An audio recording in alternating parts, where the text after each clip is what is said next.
Hi dear cricket fans, this is your host Ram, but I'm going to do a very quick preview dear cricket fans because I'm really short of time today and I'm going to do a quick preview of the battle which is going to begin tomorrow at the Gabba ground in Brisbane where Australia take on England.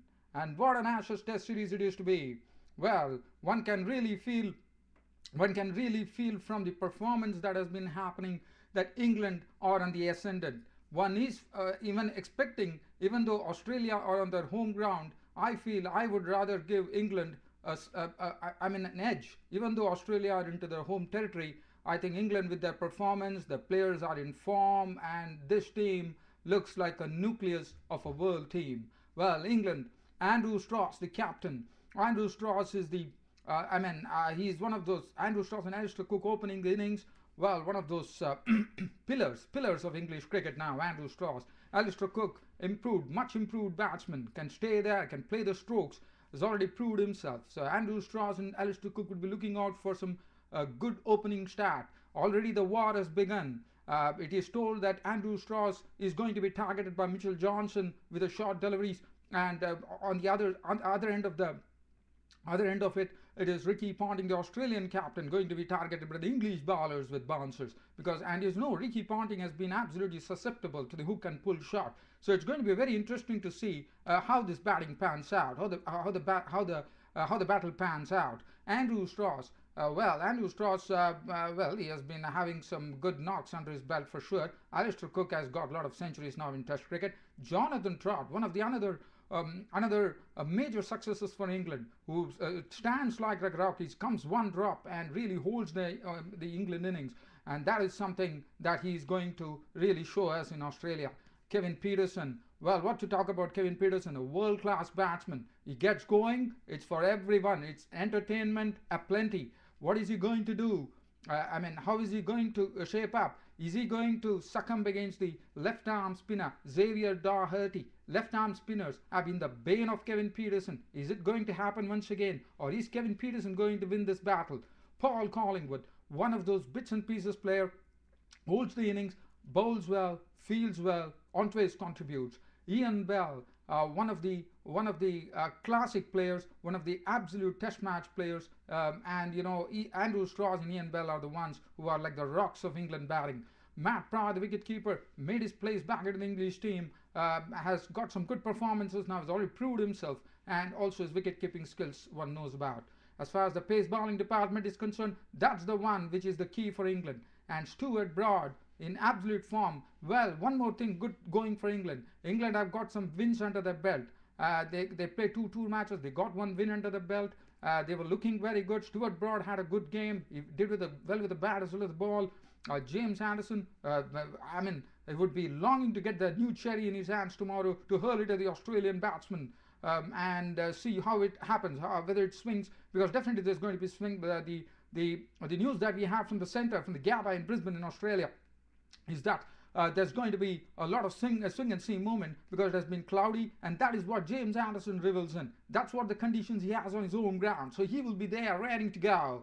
Stephen Finn has proved himself. Height, he gets the bounce. Australian wickets gets you a good bounce. So Stephen Finn would be chomping to get the ball and bounce it at the Australians and see how the Australians really take it on. But as Australians are definitely good against bounce, but Stephen Finn would have a wonderful opportunity as far as the Gabba and Brisbane is concerned. And Graham Swan, what to talk about Graham Swan? Such a wonderful world-class right arm off-spin bowler, and well, he's another match winner for England, and also he will be batting a bit and actually contributing in great measure to the English cricket team, and his fielding is also absolutely superb. Now let's go on to Australia. What is the home team going to do? Yes, they have some two good batsmen. They have some two opening batsmen who hold a very, very good record. They gel very well. Simon Cartridge and Shane Watson. Shane Watson in the best of form. Simon Cartridge is one of those plodders who really nudges, edges, and just carries on, and also has some strokes. Probably not a connoisseur's delight, but definitely he would be going there to put up a good partnership. Ricky Ponting, we've already spoken about. the captain of the team, Michael Clarke. Now, Michael Clarke has not been in some very good form. Is he going to get that form out?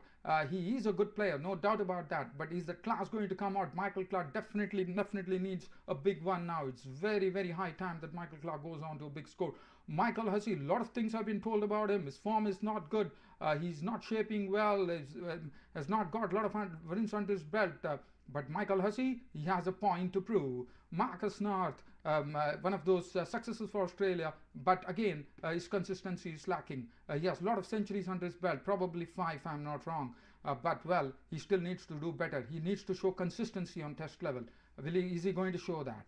Brad Haddin, the wicketkeeper, is one of those contributors, plays very well, and it's very good to have Brad Haddin as the wicketkeeper coming in to bat number 7 down, and he has a range of strokes to the spectators' delight.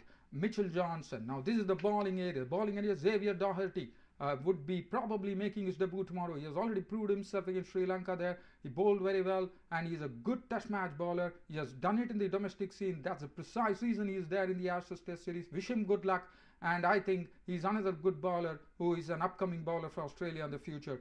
Mitchell Johnson and Peter Siddle would be handling, but Ben Hilfenhaus, let us speak about Ben Hilfenhaus. I think James Anderson and Ben Hilfenhaus would be the answer to James Anderson if there are going to be cloudy conditions. But Ben Hilfenhaus also reveals in such conditions because he moves the ball both ways, and he knows better he knows the conditions better than James Anderson, and he would be really making the England batsmen struggle and also get a few quick wickets and get the breakthrough. And then Mitchell Johnson and Peter Siddle will be having the new cherry in their hand. Whether Ben Hilfenhaus handles the new cherry or it's going to be Mitchell Johnson, for sure Peter Siddle will have a real hand on that red cherry tomorrow when Ricky Ponting hands it over to him. And Peter Siddle is one of the aggressive young bowlers, and he would be going with a lot of fire and enthusiasm. And Mitchell Johnson, well, he's an experienced bowler.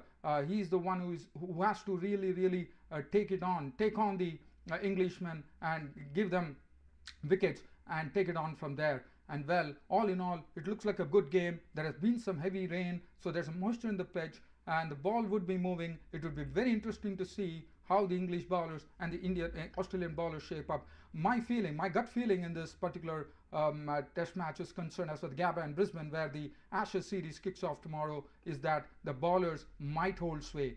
But probably I might be proved wrong, but this is my take of the first Ashes test preview between Australia and England in the Ashes series, which begins tomorrow at the Gabba in Brisbane in Australia. That's it, dear cricket fans. I don't have much time. I have to leave for my office, and so that's a precise reason I have to wind up this report, dear cricket. I would have loved to wax eloquent more and more, but unfortunately there's no. But I'll definitely be waxing eloquent tomorrow when the first day's play is over at the Gabba in Brisbane. That's it, dear cricket fans, subscribers and friends for Cricket Happenings. This is Ram saying cheers.